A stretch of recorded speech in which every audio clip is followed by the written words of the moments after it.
Hai, bertemu lagi kita dalam kelas Bahasa Melayu. Cikgu harap semua anak murid cikgu sihat dan happy-happy selalu. Baiklah, hari ini kita nak belajar satu topik baru, iaitu simpulan bahasa.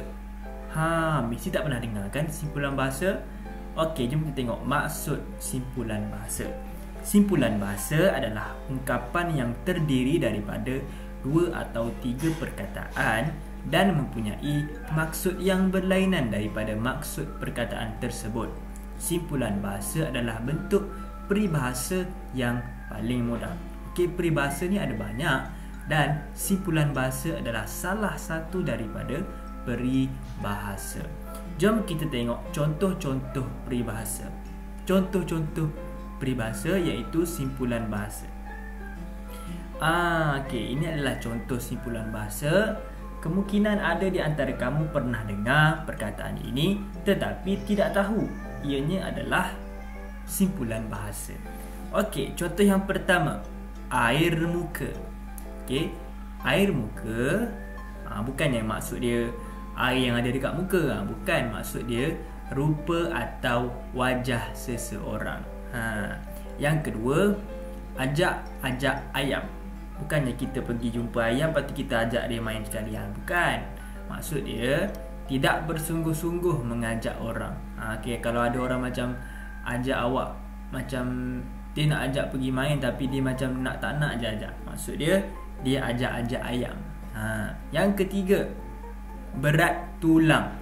Maksud dia orang yang malas bekerja ataupun orang yang susah nak menolong orang. Itu adalah berat tulang. Yang keempat, buah hati. Mesti pernah dengar kan? Buah hati, orang kata awak tu buah hati saya. Maksud buah hati adalah orang yang dikasihi ataupun dipuja. Kalau kita suka seseorang tu, dia adalah buah hati kita. Macam kekasih lah. Buah hati ni macam kekasih. Okey, yang kelima, hidung tinggi. Hidung tinggi maksud dia orang yang sombong. Kalau kita jumpa orang tu macam, kalau kita tegur dia pun tak tegur kita balik, kita panggil orang itu adalah orang yang hidung tinggi. Bukannya hidung dia tu panjang tinggi, bukan. Maksud dia orang yang sombong. Okey, seterusnya cikgu nak semua buka buku teks muka surat 54. Okay, sebenarnya simpulan bahasa ni ada banyak sangat simpulan bahasa, tapi kita tak belajar semualah. Kita belajar yang mana senang untuk awak faham. Okay, jom kita baca cerita Nazri boleh. Nazri hendak menjadi pemain bola sepak. Dia mahu menjadi ayam tambatan pasukan sekolahnya. Boleh abang melatih saya bermain bola sepak? Tanya Nazri kepada Abang Fadil. Boleh Nazri, bagaimanapun jangan hangat-hangat tahi ayam sahaja, kata Abang Fadil. Mulai hari itu, Abang Fadil melatih Nazri. Mereka mandi peluh di padang. Terima kasih kerana baik hati melatih saya. Sekarang saya ada hati untuk menjadi pemain bola sepak yang terkenal, kata Nazri. Kesemua perkataan yang diwarnakan merah ini adalah simpulan bahasa. Jom kita tengok maksud dia. Okey, ayam tambatan bermaksud orang yang menjadi harapan. Jadi Nazri ni dia nak menjadi orang yang menjadi harapan untuk pasukan sekolahnya. Itu maksud dia. Yang kedua, hangat-hangat tahi ayam. Bukannya tahi ayam tu panas, bukan. Maksud dia usaha yang tidak berpanjangan. Jadi dikata jangan hangat-hangat tahi ayam. Dikata janganlah bersungguh-sungguh tu, mula-mula ia bersungguh, lepas tu tak pergi dah latihan. Yang ketiga, mandi peluh. Maksud dia basah dengan peluh. Baik hati, maksud dia bersikap baik dan penyayang. Ada hati, maksud dia ada keinginan. Jadi maksud dia sekarang saya ada keinginan untuk menjadi pemain bola sepak yang terkenal. Okey, cikgu harap awak boleh faham kelima-lima simpulan bahasa ini dan boleh gunakan simpulan bahasa ini di dalam membina ayat. Okey, sekarang kita buka buku aktiviti muka surat 61 dan kita akan berbincang bersama-sama simpulan bahasa. Okey. Sebelum kita mulakan, kita baca dahulu info bahasa di bawah ini. Kita baca sama-sama Awak kena baca ikut cikgu. Okey.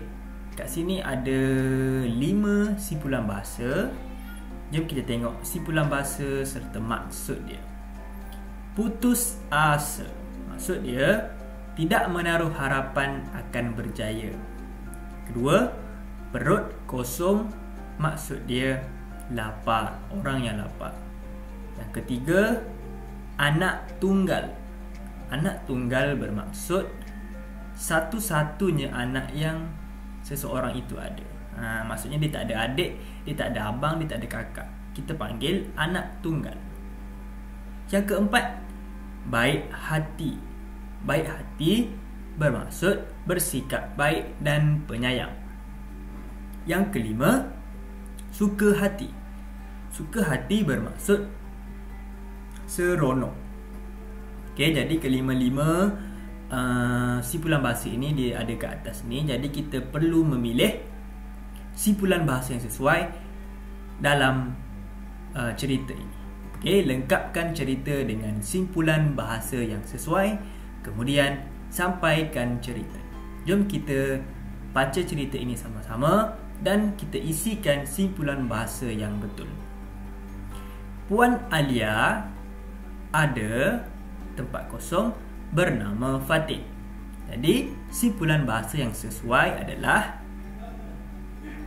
anak tunggal. Betul. Puan Alia ada anak tunggal bernama Fatin. Maksud dia Puan Alia ni ada satu sajalah anak. Puan Alia ibu yang putus asa ke, suka hati ke, baik hati ke, perut kosong. Jadi Puan Alia ibu yang baik hati. Maksudnya dia ni seorang mak yang baik lah. Dia hendak mengajar Fatin berenang. Sebelum berenang, Fatin mesti makan.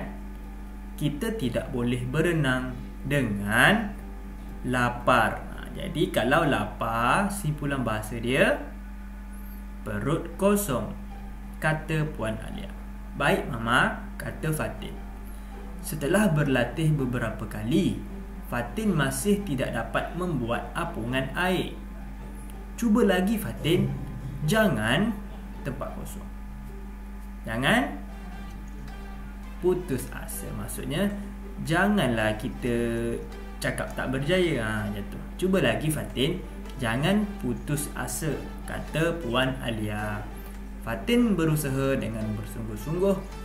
Akhirnya Fatin berjaya berenang. Dia gembira lah kan kalau berjaya berenang. Kalau gembira, kalau seronok, kita sebut suka hati. Akhirnya Fatin berjaya berenang. Dia suka hati. Okay, itu saja simpulan bahasa yang diberi. Cikgu harap awak faham apakah itu simpulan bahasa dan juga maksud dia dan di mana kita perlu menggunakan simpulan bahasa dengan betul. Okey, minggu hadapan cikgu akan bagi latihan simpulan bahasa dan awak perlu membina ayat. Okey, sekian sahaja kelas kita pada hari ini. Terima kasih.